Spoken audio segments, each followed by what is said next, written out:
Okay, we are back from Melbourne. A big day. Left home before 7 and it's 9 something now. Had a great time at the genetics conference when we finally, Did get there. did get there. Yes, did get there. And we got there. Did we have crosswords? Between each other? Yeah. No. No, we didn't. Cool. Yes. I vented, but not crosswords.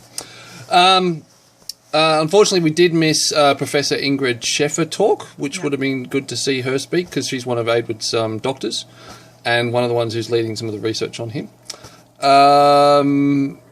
The next guy, though, was cool, talking about how the specificity, oh, God, how specific some of these drugs are that they're working on using with some of these epilepsy, with these genetic disorders. Because you're talking about, in many cases, just one protein that is mucked up. If you can supply the body with that protein that is encoded from that mutation, or you can supply messenger RNA so the body can synthesize the protein itself, you can get some really good effects. And they're sourcing these chemicals that can have these benefits from the natural world, like just going out and finding specific chemicals in plants, animal venoms, toxins, etc. Which is really cool. Why it shows why it's important to protect diversity, because you never know what you're going to find in some sort of pharmaceutical application for, which is cool. So his research was really interesting. What else? Oh, just catching up with parents. Like some of the other parents that we were met. Like we didn't have to translate what each other was saying. Like we say something and everyone just nodded. Yeah, we know it like that. It was a little depressing that Aidwood is still, like, even amongst that crowd, he's a special kid. So I think we met there would have been one other kids of parent, whatever, you know what I mean, that was close to Aidwood's sort of, condition, severity, yeah. But, he was pretty close to top of the class, if not, top.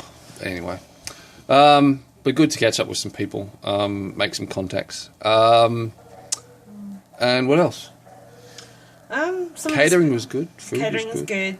I got a lot from talking to or hearing the speech therapist talk. It's really she was really good. She talked about possibilities that I hadn't thought about, and I had basically got to the point where hope of communicating on a meaningful level with Aidwood was almost non-existent. So being able to be given some information on where to find tools to start the ball rolling to get that communication happening was certainly really exciting for me.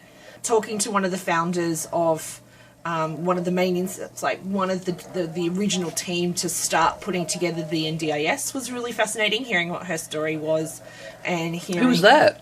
That was the person who spoke on the NDIS. She was one of the founding people. Oh, cool. Yeah, she was one of Laura someone.